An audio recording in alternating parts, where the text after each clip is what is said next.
Здравствуйте, уважаемые телезрители! В студии Арифа Кабба мы вновь собрали для вас самые важные события и тенденции вокруг Абхазии, все, что актуально на данный момент, что касается нас прямо или косвенно, или влияет на имидж республики. Итак, начнем. Президент Грузии Саломе Зурабишвили потребовала включить в мирный договор по итогам войны на Украине вывод войск России из Абхазии и Южной Осетии. Россия должна отказаться от почти 15-летней оккупации территории Грузии в рамках мирного соглашения по окончании войны Кремля на Украине, цитирует грузинского президента американское информационное агентство Bloomberg. И, судя по всему, Зурабишвили при этом полагает, что Россия на Украине уже практически проиграла, и вот-вот будет подписан некий мирный договор, в котором условия диктовать будет победившая сторона.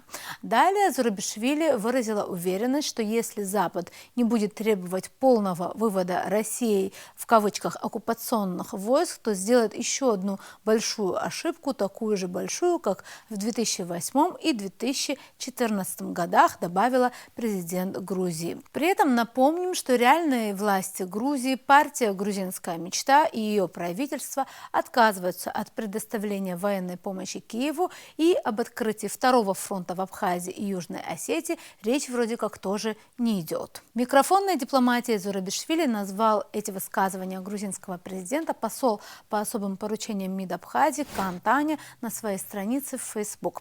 Грузинские политики до сих пор наивно полагают, что о судьбе Абхазии можно договориться не с народом Абхазии. Подобная практика уже существует в ООН, где на сессиях Генеральной Ассамблеи заслушивается мнение только грузинской стороны. Прошли десятилетия, и никакого фактического результата нет и не будет до тех пор, пока Организация Объединенных Наций не учтет позицию абхазской стороны по вопросам, касающимся Абхазии, считает Таня. И обращает внимание на то, что слова президента противоречат официальной позиции грузинских властей, не вмешивающихся в события вокруг специальной военной операции в целях сохранения собственного государства. По мнению Кана Таня, Саломе Зурабишвили транслирует позицию западных стран, которые всеми способами пытаются связать между собой грузино-абхазскую войну 1992-1993 годов и специальную военную операцию России на Украине. И еще раз возвращается к истокам событий 1992-1993 годов в Абхазии, напоминая о том, что, цитата, «если страна и была когда-то оккупирована, так только грузинскими войсками с 1992 по 1993 годы». В завершении посол по особым поручениям МИД Абхазии отмечает, Грузия неоднократно заявляла о намерении мирным путем договориться с Абхазией, но интервью президента Зурабишвили – это очередная провокация, дестабилизирующая и без того напряженную обстановку в регионе Южного Кавказа. На заявление грузинского президента также довольно негативно отреагировали в Украине. Так, секретарь Совета безопасности и обороны Украины Алексей Данилов считает, что власти Грузии хотят вернуть в кавычках оккупированные Россией территории за счет украинского народа и при этом, по его же словам, издеваются над гражданином Украины Михаилом Саакашвили. Так Данилов прокомментировал требование президента Грузии Саломе Зурабишвили включить в мирный договор по Украине вывод российских военных из Абхазии и Южной Осетии. Цитата: «Сегодня я услышал заявление президента Грузии, которое считает, что мы будем подписывать с Россией какие-то мирные соглашения, что-то там намечтала себе, что мы должны включить туда ту часть Грузии, которую, цитата, оккупировала РФ в 2008 году. Но когда я выступаю в марте, отметил Данилов, говорил братьям-грузинам, что помогайте и будем вместе работать, то Грузия в лице этих же лиц отмолчалась, еще и сделала замечание, что я лезу в их дела», сказал украинский чиновник. А теперь хочет прицепиться к нашей победе и считает, что так нужно. Может, так и нужно, но надо по-человечески относиться к нашим гражданам. Хочу напомнить, что гражданин нашей страны Саакашвили находится в тюрьме, и имели бы хоть какое-то уважение не издеваться, а отпустить нашего гражданина в Киев, сказал Данилов, который тоже, судя по всему, уже полностью уверовал в наступившую победу. К другим новостям. Какое-то время назад при поддержке Министерства иностранных дел Абхазии был запущен новый проект «Многополярность», цель которого была обозначена как фиксация трендов в глобальной политике и информирование о событиях меняющегося международного порядка. В рамках проекта запланировал цикл интервью с экспертами по наиболее актуальным вопросам мировой политики, а также собственная исследовательская работа. Автор проекта – журналист-международник, помощник главы МИД Абхазии Эдгар Гвоздев. Площадкой для канала «Многополярность» является Telegram, где периодически выходят публикации на различные актуальные темы мировой повестки. В сегодняшней передаче мы побеседовали с автором данного проекта Эдгаром Гвоздевым и обсудили самые важные аспекты работы над этим проектом. Здравствуйте, Эдгар. Рада вас видеть на абхазском телевидении. Здравствуйте, спасибо большое за приглашение. Эдгар, пожалуйста, расскажите нам о том, что такое проект «Многополярность». Я уже рассказала зрителям, что это канал, который вы ведете в Telegram, но каковы его цели, почему он был создан? Проект «Многополярность» реализуется при поддержке Министерства иностранных дел Республики Абхазия и новостного агентства «Спутник». Цель проекта заключается в информировании наших граждан о происходящих в мире событиях, то есть это новостной канал. Также помимо новостного контента размещаются аналитические посты, связанные с фиксацией изменений в международной политике. И таким отдельным очень важным направлением работы в рамках данного проекта являются интервью с государственными и общественными деятелями России и других стран по интересной для нас повестке. Вот мы недавно брали интервью руководителя Россотрудничества Евгения Александровича Примакова, где обсуждали ключевые изменения в международной политике за последний год. Завтра у нас будет следующее интервью с вице-спикером Государственной Думы Российской Федерации Борисом Александровичем Чернышовым.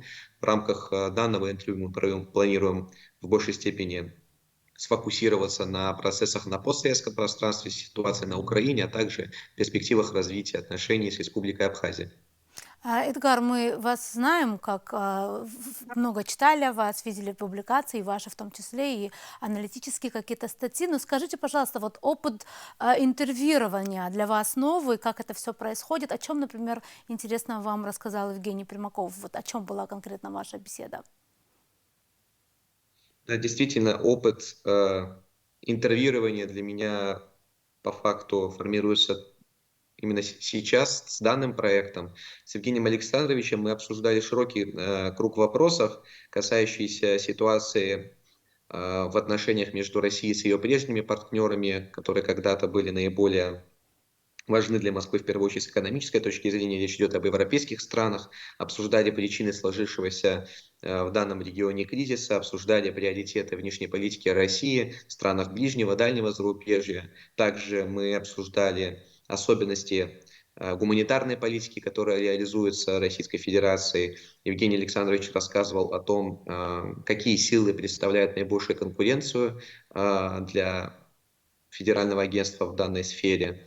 Отметил ту деструктивную роль, которую зачастую играют зарубежные акторы, такие как USAID на постсоветском пространстве. Отметил то, каким образом они влияют на происходящие события внутри стран присутствия.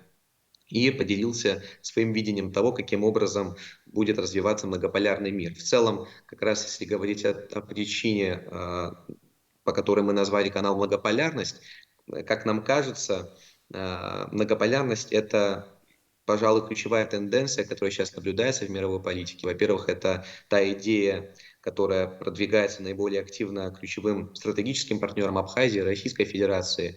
К данной идее присоединились и другие страны, которые являются партнерами России по таким интеграционным объединениям, как БРИКС, ШОС, СНГ, такие как Евразийский экономический союз. То есть эта многополярность подразумевает децентрализованность международной политической и экономической архитектуры, когда ни у одного государства или группы государств нет возможности оказывать решающее влияние на процесс принятия решений в других странах, когда межгосударственные отношения базируются на уважении прав друг друга на суверенитет и независимое развитие, где уважаются права народов на самоопределение, то есть базовые принципы, которые в первую очередь закреплены в Уставе Организации Объединенных Наций, которые, к сожалению, некоторыми акторами на международной арене сегодня игнорируются. То есть в этом как раз причина и основной контекст создания данного канала и, скажем так, основной дискурс, вокруг которого в том числе проходят беседы с нашими гостями.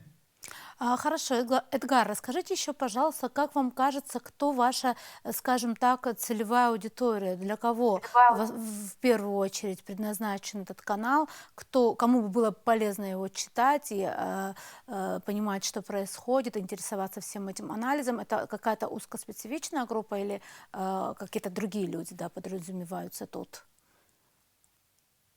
Мы думаем, что потенциально подобного рода контент должен быть интересен максимально широкому кругу людей, как в Абхазии, так и в целом в русскоязычном пространстве, поскольку у нас в стране всегда люди интересовались международной политикой, но при этом, как мне кажется, так сложилось, что в Абхазии не так много существует ресурсов, которые информируют граждан именно о событиях на мировой арене. И в связи с их ограниченным количеством, скажем так, люди с точки зрения потребляемого ими контента в большей степени сфокусированы на вопросах, касающихся событий внутри Абхазии. Мне кажется, что для дальнейшего развития нашего общества, нашего государства очень важно предоставлять гражданам информацию, которая касается не только непосредственно их жизни, но и расширяет их кругозор о происходящих в мире процессах, поскольку в таком случае повышается информированность граждан, развиваются их аналитические навыки, ну, банально верификации информации, фейков, поскольку мы сейчас видим, как часто в медийное пространство, в том числе Абхазии, вбрасывается разная неправдивая информация, в том числе, скажем так, реализуемая определенными структурами иностранными.